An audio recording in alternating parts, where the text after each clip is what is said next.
എഞ്ചിൻ്റെ വർക്കിംഗ് നമുക്ക് നോക്കിയാലോ. നമുക്കൊരു ബേസിക് പെട്രോൾ 4 സ്ട്രോക്ക് എഞ്ചിൻ്റെ വർക്കിംഗ് നമുക്ക് നോക്കാം. അതിന് മുന്നേ ഇതിൻ്റെ കോമ്പണൻസ് ഒന്ന് നോക്കൂ.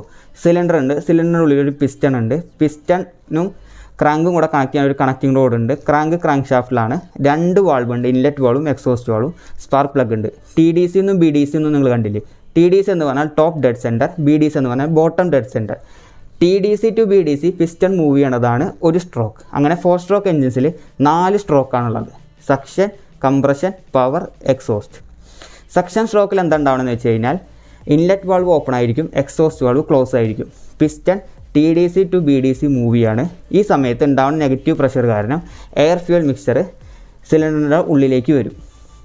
നെക്സ്റ്റ് ഇൻലെറ്റ് വാൾവ് ക്ലോസ് ആണ്, എക്സോസ്റ്റ് വാൾവും ക്ലോസ് ആണ്. Piston BDC to TDC move ചെയ്യാണ്. ഈ സിലിണ്ടറിൻ്റെ ഉള്ളിലുള്ള എയർ ഫ്യൂൽ മിക്സ്ചർ കംപ്രസ് ആവും. കംപ്രഷൻ സ്ട്രോക്ക്, അതാണ് രണ്ടാമത്തെ സ്ട്രോക്ക്. അത് കഴിഞ്ഞ് പിസ്റ്റൺ TDCയിലേക്ക് എത്തുമ്പോൾ സ്പാർക്ക് പ്ലഗ് ഇഗ്നൈറ്റ് ചെയ്യും.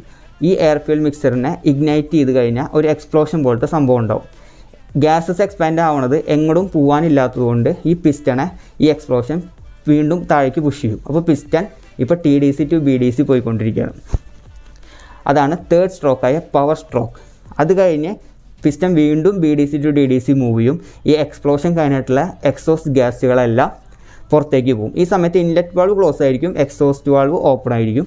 പിന്നെ എക്സോസ്റ്റ് വഴി ആ പുക പോകും. ഇതിങ്ങനെ ഒരു സൈക്കിൾ പോലെ കണ്ടിന്യൂസ് ആയിട്ട് നടന്നുകൊണ്ടിരിക്കും. ഈ സമയത്ത് ക്രാങ്കും റൊട്ടേറ്റ് ചെയ്യുന്നുണ്ടാവും. ക്രാങ്കിൻ്റെ 2 റൊട്ടേഷനിലാണ് ഒരു ഫുൾ സൈക്കിൾ കംപ്ലീറ്റ് ആവുക, അതായത് 720 ഡിഗ്രിയിൽ.